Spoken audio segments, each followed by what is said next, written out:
Good morning बच्चों, स्वागत है आप सभी का आज के इस वीडियो में जिसमें हम दोबारा शुरू करने जा रहे हैं वर्कशीट के सॉल्यूशंस।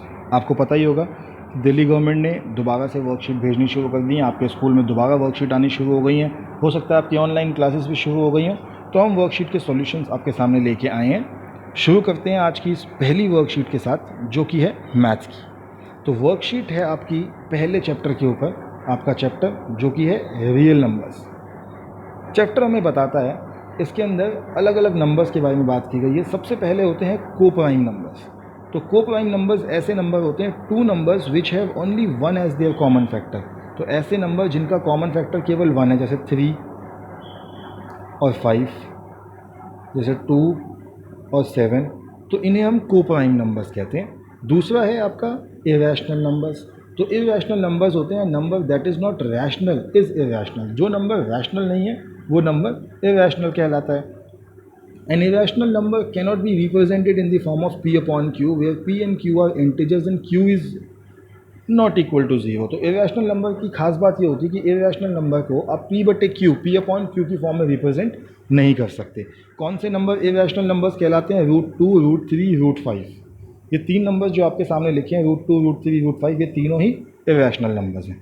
चलिए आगे बात करते हैं। आगे हमें वर्कशीट में बताया गया कि HCF और LCM क्या होता है। तो ऐसी चीज़ें हैं जो आप ऑलरेडी जानते हैं, फिर भी समझ लेते हैं। HCF होता है largest number that divides two और मोर नंबर। दो नंबर का HCF अगर मैं निकालूंगा तो देखूंगा वो सबसे बड़ा नंबर कौन सा है जिससे दोनों डिवाइड हो जाएंगे। और LCM निकालूंगा तो smallest number that can be divided by each of the given numbers. तो जो each of the given number से जो डिवाइड हो सकते हैं उसको हम कहेंगे कि वो उनका LCM है। अब आगे देखिए, कुछ फिल इन द ब्लैंक्स उन्होंने समझा रखे हैं, जैसे कि 1/7 को लिखोगे तो ये नॉन टर्मिनेटिंग और रेकरिंग कहलाएगा। नॉन टर्मिनेटिंग रेकरिंग मतलब इसमें नंबर रिपीट नहीं होते, लेकिन नॉन टर्मिनेटिंग है, ये कभी ख़त्म नहीं होगा। 3/8 को देखेंगे 3/8, तो ये टर्मिनेटिंग है क्योंकि 0.375 के बाद ये ख़त्म हो गया। √2 का देखेंगे तो √2 जो है ये इरेशनल नंबर है क्योंकि ये नॉन टर्मिनेटिंग और नॉन रेकरिंग है, ये ख़त्म भी नहीं होता, ठीक है, और बार बार रिपीट भी होता है। जैसे देखिए 4-1, 4-2, फिर 3-9, ये रिपीट हो रहा है, इसीलिए इसको हम कहते हैं कि ये नॉन टर्मिनेटिंग नॉन रेकरिंग है।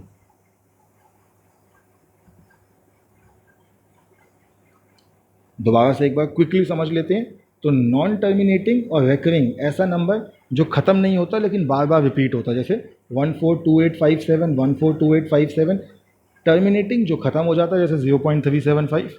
और तीसरा है नॉन टर्मिनेटिंग नॉन रेकरिंग, मतलब जिसके अंदर नंबर रिपीट होता रहता है बार बार लेकिन ख़त्म कभी नहीं होता, जैसे 41, 42, 139। अब अलग अलग नंबर्स हैं तो इनको हम कहते हैं नॉन टर्मिनेटिंग नॉन रेकरिंग।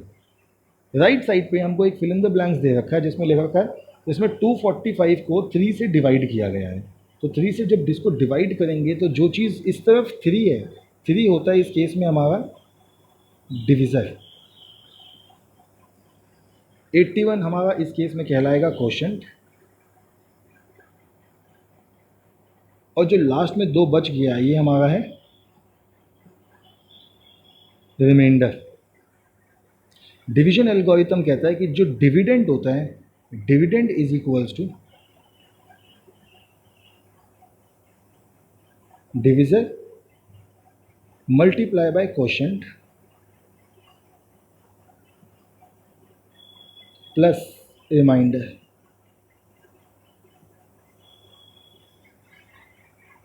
ये हमारा डिवीजन एल्गोरिथम है कि डिवीजन एल्गोरिथम इस तरीके से समझा जा सकता है। आगे देखते हैं वर्कशीट को। तो कुछ क्वेश्चन दिए हुए, क्वेश्चन समझते हैं। सबसे पहला है right the division algorithm for 210 and 128। तो ये हो जाएगा 210 is equals to 128 multiply by 1 plus 82। 128 को 1 से मल्टीप्लाई करेंगे तो ये आ जाएगा 128 प्लस 82 यानी कि 210। ये हमने डिवीजन एल्गोरिथम लिख दिया पहले क्वेश्चन के लिए। दूसरा क्वेश्चन है कि find HCF and LCM of 112 and 86। तो दो नंबर हमको दे रखे हैं, एक 112 दे रखा है और साथ में दे रखा है 86। और बोला इन दोनों का एलसीएम निकालो और एचसीएफ निकालो और चेक करो। तो पहले एलसीएम निकालते हैं, 2 से करते हैं। 2 5 ज़ा 10, 2 6 ज़ा 12, 2 4 ज़ा 8, 2 3 ज़ा 6। फिर 2 से जाएगा, 2 2 ज़ा 4, 2 8 ज़ा 16। फिर 43 डिवाइड नहीं होगा, ये ऐसे का ऐसे ही रहेगा। फिर 2 से करते हैं, 2 14, 43 ऐसे का ऐसे ही। फिर 2 से करते हैं, 2 7, 43 ऐसे का ऐसे ही। फिर 7 से करते हैं, 7 1 ज़ा 7, 43 ऐसे का ऐसे ही। और लास्ट में करते हैं 43 से, 43 ये भी 1, ये भी 1। तो ये जो हमारा आया है, ये आया है हमारा एलसीएम। तो चेक कर लेते हैं एचसीएफ क्या होगा। एचसीएफ होगा ऐसा फैक्टर जो दोनों के लिए सबसे बड़ा कॉमन है। मेरे हिसाब से सिर्फ 2 ही है जो दोनों में कॉमन है, उसके अलावा तो कोई और फैक्टर दोनों के लिए कॉमन है नहीं। तो एचसीएफ हो गया 2। और एलसीएम, एलसीएम तो ये पूरा ही है जो लिखा हुआ है पूरा, ये पूरा number 2 into 2 into 2 into 2 into 7 into 43 LCM है। चेक कर लेते हैं, हमारा होगा LCM into HCF is equals to product of number. तो एलसीएम है हमारा 2, 4 बार 2 आ रहा है तो 2 की power 4 into 7 into 43 into HCF है 2। और प्रोडक्ट ऑफ 2 नंबर्स हो जाएगा 112 इंटू 86। और 112 को अगर आप 86 से मल्टीप्लाई करेंगे तो ये आता है 9632। और एलसीएम एचसीएफ को मल्टीप्लाई करोगे तो भी आ जाता है 9632। यानी दोनों साइड मल्टीप्लाई करने पर आपका जो आंसर आता है वो बिल्कुल सेम आता है। यानी कि हमने ये चीज़ चेक कर ली। चलिए, मुझे लगता है आपने आंसर सॉल्व कर लिया होगा, आपको समझ आ गया होगा। अगला क्वेश्चन देखते हैं। वो कहता है what is the type of decimal expansion in the following. तो इन सभी में जो डेसिमल एक्सपेंशन है वो कौन सा है। तो सबसे पहले 164 को 12 से मल्टीप्लाई किया तो आपका जो डेसिमल एक्सपेंशन आएगा वो आएगा 13.666666 कुछ ऐसा ही आएगा। यानी कि ये नॉन टर्मिनेटिंग और रेकरिंग है जो हमने यहाँ ऊपर पढ़ा था। नॉन टर्मिनेटिंग और रेकरिंग, देख रहे ना, रिपीट होने वाला है। चलिए आगे बढ़ते हैं।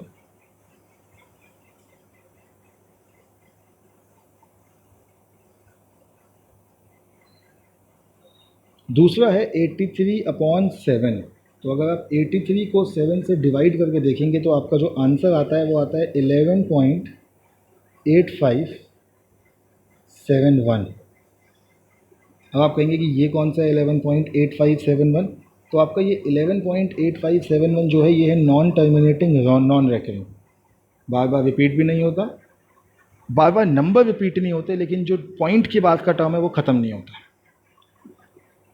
तीसरा देखते हैं 100/15। तो 100 को अगर आप डिवाइड करेंगे 15 से तो आपका आंसर आएगा 6.6666। ये भी बिल्कुल वही है। तो ये भी होगा नॉन टर्मिनेटिंग लेकिन रेकरिंग। ये आप नॉन हटा देंगे, नॉन टर्मिनेटिंग और रेकरिंग होगा।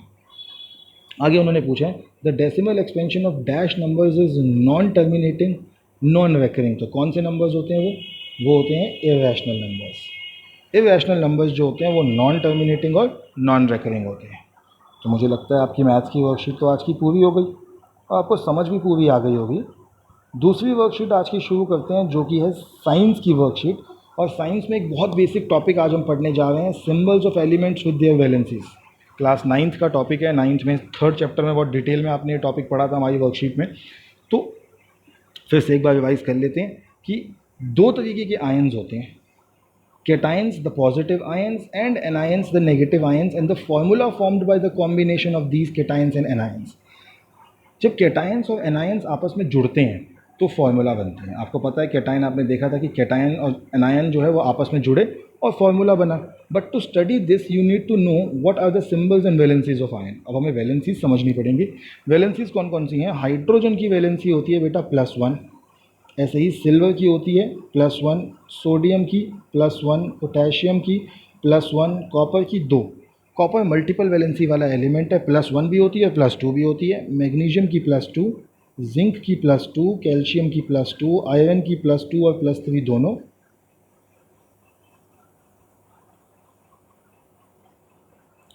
एल्यूमिनियम की +3, ऑक्सीजन की -2, सल्फर की -2, नाइट्रोजन की 3 और 5 दोनों, फॉस्फोरस की 3 और 5 दोनों, अमोनियम की +1। ये वैलेंसीज हैं सारी की सारी। इनको हमने कहा कैटायंस। एनायंस की वैलेंसी जो होती है वो होती है माइनस में। हाइड्रोक्साइल OH -1, इसको हाइड्रोक्साइड भी कहते हैं। Chloride Cl। अब क्लोराइड जो होता है वो क्लोरीन होता है। क्लोरीन जब आयन बनता है तो उसे क्लोराइड कहते हैं। ऐसे ब्रोमीन जब आयन बनता है उसे ब्रोमाइड कहते हैं। आयोडीन जब आयन बनता है उसे आयोडाइड कहते हैं। अब NO3 जो है वो कहलाता है नाइट्रेट। ATE जब एंड में आएगा तो समझिए ऑक्सीजन जुड़ा हुआ है। इन सब की वैलेंसी -1 है। नाइट्राइट भी -1, एसीटेट यानी कि CH3COO ये भी -1, बाइकार्बोनेट या हाइड्रोजन कार्बोनेट भी -1, कार्बोनेट CO3 कहलाता है -2, ऑक्साइड O जो होता है -2, सल्फाइड जो होता है वो होता है -2, फिर आता है नाइट्राइड N वो होता है -3, फॉस्फेट PO4 ये भी होता है -3। अब फार्मूला कैसे बनाते हैं? तो फार्मूला बनाने का जो तरीका है वो आपको समझाते हैं। बिल्कुल सिंपल ऐसा करते हैं फार्मूला बनाने का तरीका, और किसी तरीके से नहीं बल्कि क्वेश्चन से ही शुरू करते हैं सीधा। क्वेश्चन है right this symbol and valency of sodium. तो सोडियम का सिंबल था Na और वैलेंसी थी +1। सिल्वर का फॉर्मूला था Ag, वैलेंसी थी +1। क्लोरीन का फॉर्मूला था Cl और वैलेंसी थी -1। ऑक्साइड का फॉर्मूला था O और वैलेंसी थी -2। आगे लिखा है सल्फाइड। अब देखिए सल्फाइड आपको दे रखा है। सल्फाइड का फॉर्मूला है S और -2, और कैल्शियम होता है Ca और वैलेंसी होती है -2। चलिए आगे बढ़ते हैं। अब ये सल्फाइड दिया, देखिए सल्फाइड और नीचे सल्फेट दे रखा है। तो सल्फेट और सल्फाइड दोनों में अंतर होता है। ठीक है, किस प्रकार अंतर होता है मैं आपको बताता हूँ। सल्फाइड जो है वो होता है S, लेकिन अगर बात करी जाए सल्फेट की तो सल्फेट होता है SO4। ये फॉर्मूला होता है सल्फेट में और सल्फाइड, ये जो डिफरेंस है, ये अंतर है सल्फेट में और सल्फाइड में। और SO4 की वैलेंसी होती है -2। चलिए देखते हैं, क्वेश्चन देखते हैं। पहला है कैल्शियम कार्बोनेट, कैल्शियम Ca और वैलेंसी होती है 2+। कार्बोनेट CO3 वैलेंसी होती है 2-। जब दोनों के ऊपर 2+ और 2- हो तो इस केस में क्या होता है कि दोनों एक दूसरे से कैंसिल हो जाते हैं। तो 2+ से 2- कैंसिल हो गया, और जो हमारा फॉर्मूला सीधे सीधे बन गया वो हो गया CaCO3, कैल्शियम कार्बोनेट। अगला देखते हैं। अगला है जिंक सल्फेट। अब देखिए जिंक सल्फेट कैसे करेंगे। जिंक यानी कि Zn और वैलेंसी होती है 2+। अगला है सल्फेट। अभी मैंने आपको बताया सल्फेट का फॉर्मूला होता है SO4 2-। अब जब दोनों जगह 2 होता है तो आपको ये चीज़ मैंने बताई थी, दोनों जगह 2 है तो बेस्ट तरीका है कि इस 2 से ये 2 कैंसिल हो जाएगा और आपका फॉर्मूला बन जाएगा ZnSO4। आगे देखते हैं। अगला है एल्यूमिनियम सल्फेट। एल्यूमिनियम का फॉर्मूला होता है Al3+, और सल्फेट आपको अभी भी बताया SO4 2-। जब कभी ऊपर के नंबर अलग होते हैं तो ये 3 चला जाएगा इसके पैरों में और ये 2 चला जाएगा इसके पैरों में। दोनों के पैरों में एक दूसरे के नंबर जाएंगे तो ये बन जाएगा Al2 SO4। अब SO4 2 थे तो यहाँ हमें ब्रैकेट लगाना पड़ेगा, वरना 4 के नीचे 2 लिख दोगे तो 4 के नीचे 3 लिख दोगे तो 43 हो जाएगा। तो Al2SO4 होल थ्राइस, ये फॉर्मूला होता है एल्यूमिनियम सल्फेट का। बहुत ध्यान से समझना है इसको। ये 3 जो था वो SO4 के नीचे गया, ये जो 2 था वो Al के नीचे गया, और फॉर्मूला Al2SO4 की 3 होल थ्राइस इसे हम कहते हैं, ये बन गया। अगला फॉर्मूला है सिल्वर क्लोराइड। तो सिल्वर की वैलेंसी होती है बच्चे Ag और 1+, और क्लोराइड मतलब Cl1-। तो सेम नंबर है, तो सेम नंबर का तो आपको पता है क्या होना है, क्रॉस हो जाना है, और फॉर्मूला बन जाएगा AgCl। फिर बनेगा सोडियम कार्बोनेट। अब सोडियम का फॉर्मूला होता है Na और +1, और कार्बोनेट होता है CO3 और 2-। जब नंबर अलग अलग होते हैं तो क्रिस क्रॉस चला जाता है। एक क्रिस क्रॉस मतलब ये यहाँ चला जाएगा इसके पैरों में, ये यहाँ चला जाएगा इसके पैरों में, तो ये बन जाएगा Na2CO3। क्योंकि नंबर 1 है इसलिए उसको लिखो या ना लिखो कोई फ़र्क नहीं पड़ता। फॉर्मूला बन गया Na2CO3 सोडियम कार्बोनेट। अब इससे अगला अगर आप देखेंगे तो इससे अगला बनता है पोटेशियम हाइड्रोजन कार्बोनेट। पोटेशियम का फॉर्मूला होता है K+1, और हाइड्रोजन कार्बोनेट होता है HCO3 1-। सेम नंबर है तो फॉर्मूला सीधे सीधे क्या हो जाएगा, KHCO3 पोटेशियम हाइड्रोजन कार्बोनेट। अगला देखते हैं आयरन सल्फेट। आयरन मतलब Fe2+, सल्फेट मतलब SO4 2-। दोनों सेम नंबर हैं। आपको पता है सेम नंबर की क्या कहानी होती है, सेम नंबर की कहानी होती है कि ये 2 से 2 कैंसिल, फॉर्मूला बन गया FeSO4। अगला देखते हैं copper sulphate Cu2+, sulphate SO4 2-। फिर 2 से 2 कैंसिल हो गया, फॉर्मूला बन गया CuSO4। सभी फॉर्मूले हमने देख लिए कैसे बनते हैं। चलिए फिर आगे बढ़ते हैं अगली वर्कशीट की तरफ, जो कि है हिंदी की। अब हिंदी की वर्कशीट हमने ऑलरेडी सॉल्व कर रखी है हिंदी मीडियम के वीडियो में, और हिंदी मीडियम का वीडियो का जो लिंक है वो आपको इस वीडियो के डिस्क्रिप्शन में मिल जाएगा। आप वहाँ पे क्लिक कीजिए और हिंदी की वर्कशीट का आंसर वहाँ से चेक कर लीजिए, वो बीच में है वर्कशीट।